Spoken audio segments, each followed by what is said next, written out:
afternoon, good morning, everybody. Welcome back to Market Talk with Isaiah and our team at Foundation Investment Advisors. Yep.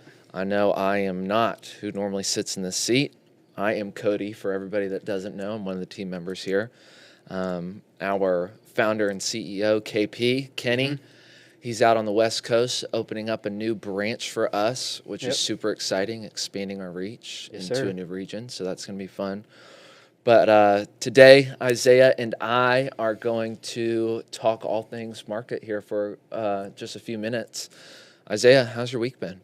Good. Yeah, it was your birthday. Yeah, I'm an old man now. You are an old man. Yeah. I think we're both getting kind of old, aren't we? Yeah, both 28 now. 28. Our backs hurt a little bit more. Playing a lot more golf. Playing way more golf. We had some fun this week. It was a lot of fun. You were hitting it great. Yeah. I mean, playing again tomorrow, and yeah, hopefully we'll get it done. Golf, it's addicting. It is. I know. I love it. Well, anyways. Maybe we'll do a client event where we take clients out to go golf. You know, that's not a bad idea. I get very competitive out there, so they're going to have to watch out. I get a little competitive, too. All right. But if we're on the same team like we were this past week, I don't know. I think we might just win it all. We have to do it on Saturdays, though, when the market is not open, because the market is crazy. Market's crazy right now, and that's exactly what we need to talk about. So, Isaiah, I got a few questions for us based off the commentary that we got this past week. I want to open it up really quickly with this first question. So the markets have now declined for 4 straight weeks, largely driven by the headlines around the war that's happening right now. My question for you, to bring some clarity to our clients, what should our clients keep in mind when the markets feel kind of uncertain, kind of like how they do right now? Yeah, so when I look at this, it's really the energy crisis going on right now inside the war in Iran. And what we're seeing is people are fearful, and the market is fearful of what's going on next or what's happening next in the geopolitical realm of are we gonna hit Clark Island? Are we gonna blow their oil infrastructure up?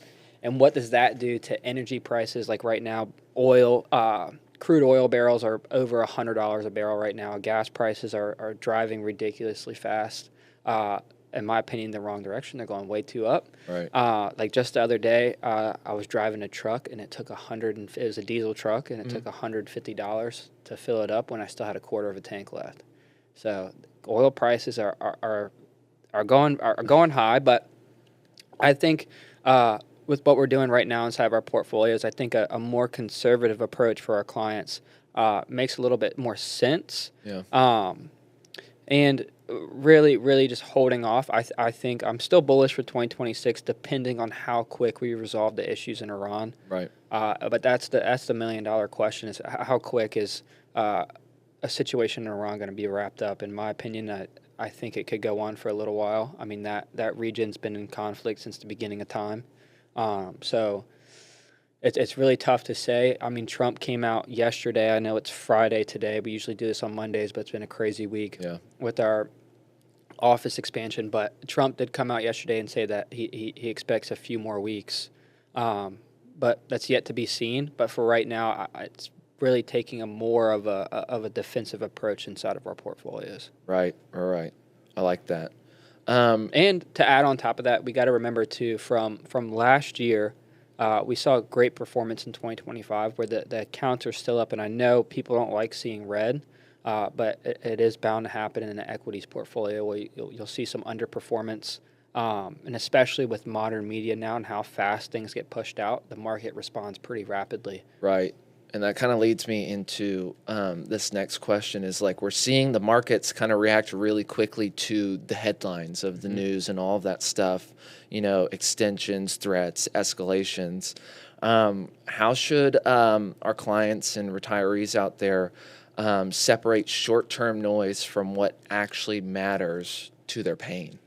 Yeah, absolutely. And that comes with a big word that you'll hear KP say a lot, which is diversification. So having a portfolio that's structured in a way where you have some assets exposed to the capital appreciation that most people are seeking when they're in the market. So having that exposure inside of the market to really try to bump up some returns in the portfolio, but leaving that bucket or that basket of a basket of dollars or assets that you have that's exposed, making sure that you have some dry powder in the background, maybe in some actuarial science products or insurance-based Right. products or some sort of product that's a defense strategy for when the market does underperform. Where it's a little safer. Yeah, absolutely. Where it's protecting. Yeah, absolutely.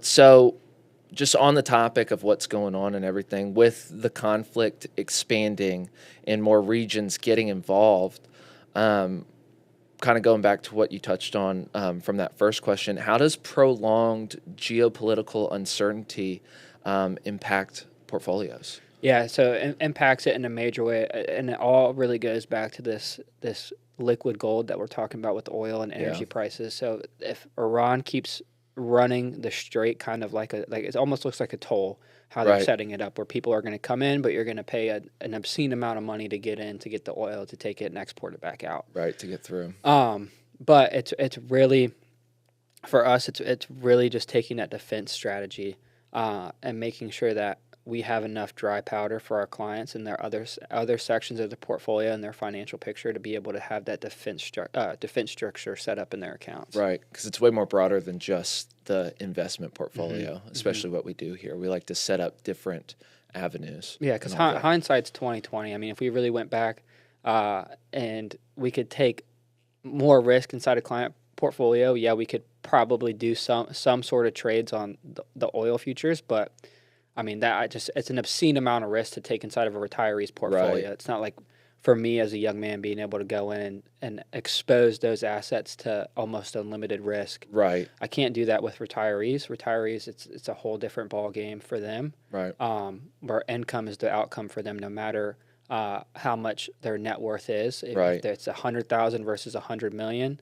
Even if you ask the top 50 billionaires in the world, they all got polled and said, "What's your number one fear?" And it was running out of money. Right. And this is coming from the CEO of NVIDIA, and you can ask Elon Musk that has a fear. Like Elon Musk, Tesla stock was down 19% year to date. Right. So just having that fear that the markets can react and making sure, again, that you're well diversified inside of your portfolio, not leaning like NASDAQ is kind of in close to correction territory, but it's down 10% year to date. So we're seeing a little bit of pullback from tech and mega cap stocks. Yeah. So speaking about the NASDAQ, I'm going to jump ahead. So like you said, the NASDAQ has entered correction territory, and large tech stocks are struggling that we see. What does that shift mean now for portfolios? Like, should be positioned, like the main thing that we say on these market talks is diversify, and also me and my team at Foundations, we rebalance our portfolios quarterly. Right. So we'll go in and we'll look at what's going on in the market and the overall performance, and we'll rebalance accordingly to how the market's performing. Right. And we're always on that. Yeah, an active approach to it. Exactly. We're always trying to stay active. So that should hopefully give peace to our clients and, people that are working with us, that we're always watching. We're always making sure that we're moving and being active proactively. Jumping back, though, to what we were talking about with the oil. Oil's back to above 100% a barrel. How much does that impact inflation and, more importantly, the day-to-day cost of living for some of our clients or retirees out there? Yeah, so absolutely, and that's going really looking into your portfolio and making sure you have some sort of inflation protection inside of your portfolio. Usually, most people have equities as like they're inflation sensitive, right? But making sure that you're paying attention to where your income's coming from. Maybe if you have another bucket you can pull assets from, being able to take from that bucket instead of going back into the market and putting more pressure on that portfolio, give that portfolio time to recover. Yeah, absolutely. So just staying on the topic of inflation just for a moment, inflation stays elevated because of energy prices. Kind of jumping back, I know the gist of what we always talk about here is, stay diversified and all of that. We've kind of touched on it a little bit, but maybe just to unpack it a little bit more. How important is it, like the reality of it, how important is it for retirees to have income strategy that they can adjust over time. It's super important, right? Yeah, super important. Making sure that you can adjust accordingly to what's going on in the overall world. And then again, it's really, really important to have that strategy in place because there is an uncertainty of how much longer is this Iran thing going to be going on. Right. So it's ever changing every single day. I know Trump said that they're in talks of some sort of negotiation or ceasefire.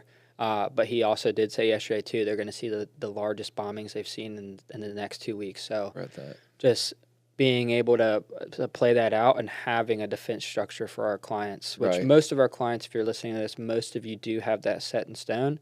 For our younger clients, they're a little bit more aggressive in the market. And then for those clients, it's a little easier to switch back and forth. If they're younger, it's very easy for me to switch them back into cash and then be like, okay, I'm going to deploy this strategy now. Exactly. Because they don't really need the income. For our retirees, I've spent a lot of time there making sure and managing that we can meet their income needs. Right. And like you always say, it's kind of unknown. And if we had a crystal ball, we'd probably be on a yacht. I would not be here right now. Instead of at this table talking. I'd be on my yacht on my way to play at Augusta. Exactly. So it's really unknown, and it's just a matter of having those specific strategies in place to protect against the unknown of what's going on currently. And so what it really boils down for you clients out there is stay diversified. If you have any questions on any of the portfolios, feel free to reach out to me. I'd love to answer. And these commentaries, I try to keep it more broad. And then if you have any questions about your specific scenario, you can always call into the office, and we'd be happy to help you and go over your strategy again with you. Absolutely. Yeah, and I think that's about it that I have. So just to reiterate what Isaiah said, let's stay diversified. If you have questions about your portfolio, call us at our office number, shoot us an email. We would be happy to hop on the phone with you, even set up a meeting where you come into the office or over Zoom where we can actually go over your portfolio in person, over the phone, show you kind of what's going on, showing you what we can do to protect against these uncertainties right now. But anyways, Isaiah, before we leave, any parting thoughts, anything you would like to add, anything we didn't touch on? No, I think we're good. Yeah, I think we're good. All right. Well, thank you, everybody, for joining us again. Again, I'm Cody. This is Isaiah. This is Market Talk. We try to get it out every single week, so be on the lookout for that. We love you guys, and we appreciate you. We'll see you next time.